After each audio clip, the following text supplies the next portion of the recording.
Bom dia, a paz do Senhor, meus irmãos, e que Deus os abençoe grandemente, amém? Hoje daremos continuidade na leitura e exposição do livro de Marcos, hoje nos capítulos 9, 10, 11 e finalizando no capítulo 12. Em Marcos capítulo 9, o Senhor Jesus, irmãos, leva Pedro, Tiago e João para o alto de um monte. E ali eles testemunham um acontecimento extraordinário, que é a transfiguração do Filho de Deus. Eles viram um pouco da glória do Senhor Jesus e testemunharam o diálogo dele com Moisés e Elias. O momento glorioso foi marcado pela presença de uma nuvem que os envolveu e uma voz de Deus que asseverou: "Este é o meu Filho amado, ouçam-no." Após isso, a glória se desfez e eles desceram do monte. Jesus o advertiu que não contasse nada a ninguém até que ele ressuscitasse dos mortos, algo que no momento eles não compreenderam. A seguir, irmãos, os discípulos começaram a discutir sobre qual deles realmente seria o maior, talvez inspirados pelo momento de transfiguração que testemunharam. Os mestres da lei estão dizendo que a multidão que antes que se manifeste o Messias, Elias iria primeiro. Isto gera dúvida nos discípulos e eles perguntam sobre isso a Jesus. No capítulo, destaca mais uma vez o milagre de Jesus. Ele expulsa um espírito que causa surdez e nudez. O Senhor critica severamente os seus discípulos de não conseguirem expulsá-los e diz que eles não conseguiram devido à incredulidade deles. Jesus Cristo explica que certas entidades só são repelidas por meio da oração e do jejum, algo que eles não estavam fazendo. Jesus, percebendo isso, os ensinou que o maior entre eles seria aquele que se comportasse como o menor, isto é, servindo a todos. Ele encerra ensinando acerca das coisas que nos fazem pecar e nos exorta a renunciar a elas, antes que elas resultem em condenação e nós sejamos lançados no inferno. Em Marcos capítulo 9, vimos aqui um problema denominacional. As palavras de Jesus levaram João, dirigindo-se a ele como mestre, a relatar uma tentativa dos discípulos para impedir um exorcista anônimo de expulsar demônios em nome de Jesus, como vimos no versos 38. Eles fizeram isto porque o homem não era um deles. Ele era um discípulo, mas não um dos 12 comissionados por Jesus para fazer esta obra. Não foi o uso indevido do nome de Jesus pelo homem que os perturbou, mas sim o uso não autorizado do nome. Além disso, ele teve sucesso, ao contrário deles, como vemos em Marcos, entre os versos 14 a 18. Esse incidente revelou o exclusivismo estreito dos 12. Jesus disse-lhes para pararem de atrapalhar este exorcista, porque ninguém realiza um milagre em seu nome. E então imediatamente se vira e fala publicamente mal dele, como vimos nos versos 39 a 40. A aceitação deste homem por Jesus foi reforçada pela máxima: quem não é contra nós é por nós. Contra nós e por nós não deixam espaço para neutralidade. Se alguém trabalha para Jesus em seu nome, não pode trabalhar contra ele ao mesmo tempo. Embora esse homem não tenha seguido a Jesus exatamente da mesma maneira que os 12, ele o seguiu verdadeiramente e se posicionou contra Satanás. Amém? Iniciando, irmãos, Marcos capítulo 10, vemos que um jovem se aproxima de Jesus, perguntando sobre o que era necessário para fazer para herdar a vida eterna. O Senhor recomenda que ele guarde os mandamentos. Então ele responde que já fez isso, como vimos entre os versos 17 a 22. Jesus, amados irmãos, ele percebe que ele quer testá-lo. Então diz que ele, se ele quer ser perfeito, deve renunciar sua riqueza. Isto entristece o jovem, porque ele tem muitas riquezas e não consegue renunciar a elas. A partir disso, irmãos, Jesus ensina sobre o perigo do amor às riquezas. Ele diz que dificilmente alguém que ama as riquezas poderá entrar no reino de Deus, como vimos dos versos 23 a 25. Quando Jesus, irmãos, disse aos discípulos que é difícil para os ricos entrarem no reino de Deus, eles ficaram maravilhados, porque no judaísmo as riquezas eram uma marca de favor de Deus e, portanto, uma vantagem, não uma barreira, em relação ao reino de Deus. Somente aqui nos evangelhos sinóticos, Jesus se dirigiu aos 12 como crianças, refletindo sua imaturidade espiritual. A comparação é mais fácil para um camelo, o maior animal da Palestina naquela época, passar pelo buraco de uma agulha de costura comum, ou seja, a menor abertura, do que para um homem rico, que confia em suas riquezas para entrar no reino de Deus, como vimos no versos 25 do capítulo 10. A declaração de Jesus, irmãos, surpreendeu muitos discípulos, nos versos 26 a 27. Eles levaram isso à sua conclusão lógica. Se é impossível para um homem rico entrar no reino de Deus, quem então pode ser salvo?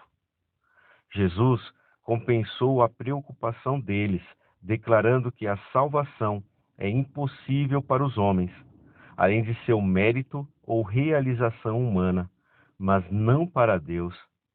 Não está além do seu poder realizar, porque todas as coisas necessárias para a salvação das pessoas, tanto ricos como pobres, são possíveis com Deus. As pessoas não podem efetuar, Deus pode e faz por sua graça. Amém? O sermão de Jesus, irmãos, instiga os discípulos a perguntarem sobre quais os benefícios de abrir mão de tudo e segui-lo, algo que eles fizeram. Jesus responde que eles receberiam 100 vezes mais nesta vida, de diversas formas, e na próxima era a vida eterna. Versos 28 a 31. Aproximando-se Jesus de Jerusalém, mais uma vez ele fala sobre sua morte e ressurreição. Dessa vez, ele dá maiores detalhes aos discípulos, mas aparentemente eles continuam sem entender. Após a declaração de Jesus sobre sua morte e ressurreição, Tiago e João pedem ao Senhor um lugar especial no reino. Eles querem ficar ao lado do trono de Jesus durante seu governo. Jesus lhes responde, falando sobre a complexidade desse pedido e revelando que isto é algo que Deus Pai decidirá. Intrigado com o pedido dos discípulos, Jesus percebe que eles possuem um desejo de grandeza incontido neles.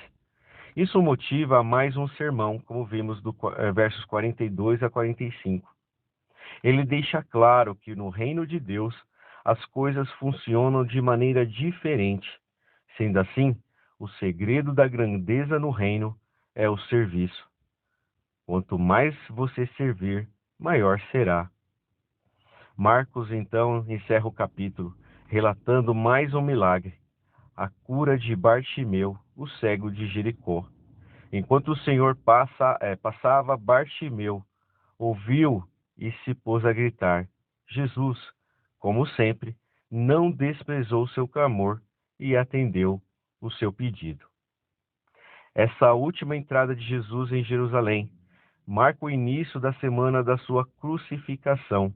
Aqui se inicia a contagem regressiva da maior demonstração de amor dada à humanidade, como vimos agora em Marcos, capítulo 11, versos de 1 a 10.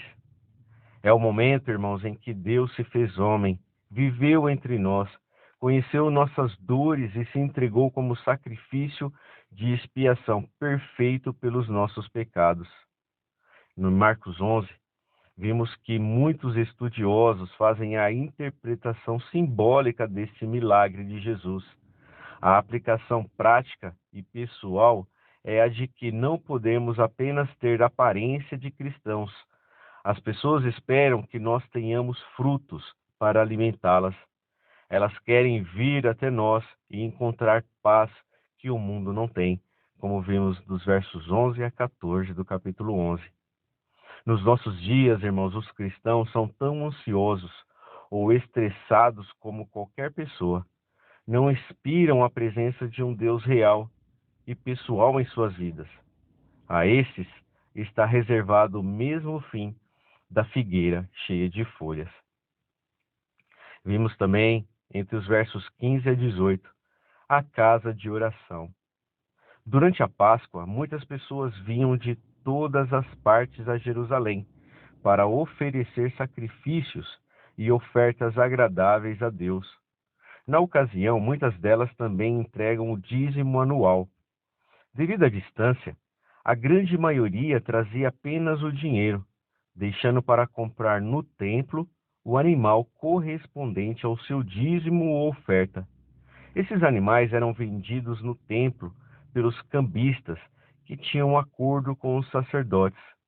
Apenas os animais comprados a eles recebiam a aprovação de agradável ao Senhor, como vimos entre os versos 15 a 18. O que irritou o Senhor Jesus foi o fato de que eles estavam supervalorizando os animais e completamente desinteressados com a vontade de Deus. Na manhã seguinte, a que Jesus amaldiçoou a figueira, Pedro observou que ela estava completamente seca. Isso o impressiona e ele vai falar com o mestre. A resposta de Jesus é que a fé convicta em Deus é capaz de fazer qualquer coisa.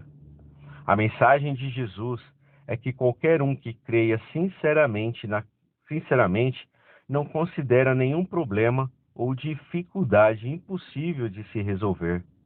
Nos dias de Jesus, havia uma expressão popular, remover montanhas, como vimos nos versos 19 a 24. Era aplicada, irmãos, a problemas ou questões muito difíceis ou impossíveis de se resolver. O ensino de Cristo é o de que até mesmo esses, para a fé, não são nada. Jesus prossegue o seu ensinamento sobre a fé e aproveita para falar sobre a oração. Através dela, devemos apresentar nossas necessidades com confiança a Deus. A oração, irmãos, é um canal de conversa com Deus, e por meio dela que nos comunicamos com o nosso Pai. Sabendo disso, o Senhor Jesus nos exorta durante a oração, liberar o perdão. Nossas orações não serão eficazes, irmãos, se não tivermos problemas de relacionamento com outras pessoas. Isso ocorre porque o princípio do relacionamento perfeito com Deus é o amor ao próximo. Após, irmãos, a sua autoridade ser questionada pelos líderes religiosos de Jerusalém, Jesus Cristo conta a parábola da vinha. Sua intenção é mostrar que Israel é a vinha, os servos maltratados foram os profetas, e ele próprio, o filho do dono da vinha, seria o nosso Salvador. E aqui nós iniciamos o capítulo 12, entre os versos 1 a 9. Ao acreditar que respeitavam e respeitariam o seu herdeiro, o dono da vinha o enviou. Contudo, o destino dele foi pior que o dos seus antecessores, pois o agarraram e assassinaram para ficar com a herança. Ao perceber que era contra eles que o Senhor Jesus falava, as autoridades religiosas começaram a procurar por meios para prendê-lo. A partir daí, passaram a organizar todo tipo de armadilha para o nosso Senhor Jesus. E aí iniciamos aqui entre os versos 14 a 17, a questão dos impostos. As autoridades religiosas perguntaram a Jesus Cristo se era necessário pagar os impostos. Eles sabiam que qualquer um que negasse isso tornava-se inimigo do Império Romano. Contudo, o mestre mais uma vez impressiona todos. Ele deixa claro que, como cidadãos, temos direitos e deveres para com o Estado. Jesus não nega nossa cidadania. Com isso, ele diz que devemos dar ao governo o que lhe pertence e a Deus o que também lhe pertence. Dando continuidade, os saduceus eram dos grupos religiosos de Israel que não acreditavam na ressurreição dos mortos. Com isso, foram a Jesus questioná-lo sobre o assunto.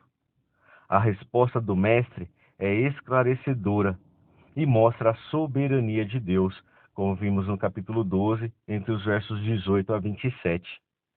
Um dos mestres da lei, após ouvir a resposta de Jesus Cristo ao sal dos seus, ficou maravilhado. Isso o inspirou a falar como um mestre. A pergunta dele foi sobre qual seria o maior mandamento. O Senhor Jesus respondeu que o maior mandamento é o amor absoluto a Deus e amor ao próximo como a si mesmo. Após essa série de armadilhas, Jesus Cristo adverte sobre a malícia dos mestres da lei. Ele nos adverte a ter cuidado com a aparência religiosa delas, pois não passa de hipocrisia, como vimos dos versos 35 a 40.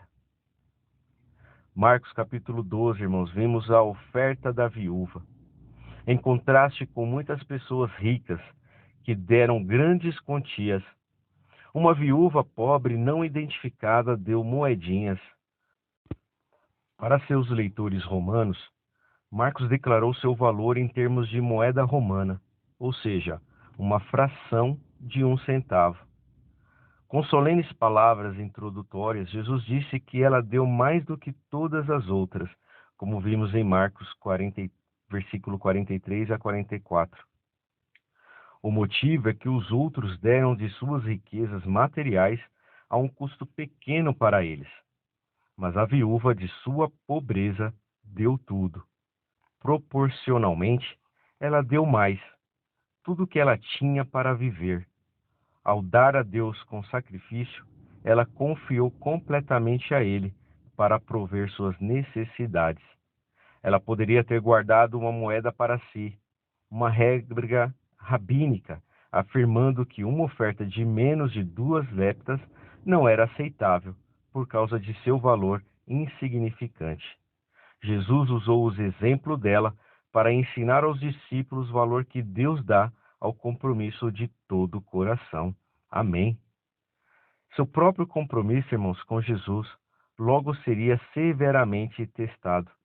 Esse incidente também ilustra a entrega total de Jesus na morte para a nossa salvação. Amados irmãos, com isso nós finalizamos a leitura e exposição do livro de Marcos, capítulos 9, 10, 11 e 12, conforme o cronograma de leitura. Amém? Que todos tenham uma excelente leitura e meditação das Sagradas Escrituras e até amanhã, onde daremos continuidade na leitura e exposição deste livro maravilhoso, que é o livro de Marcos.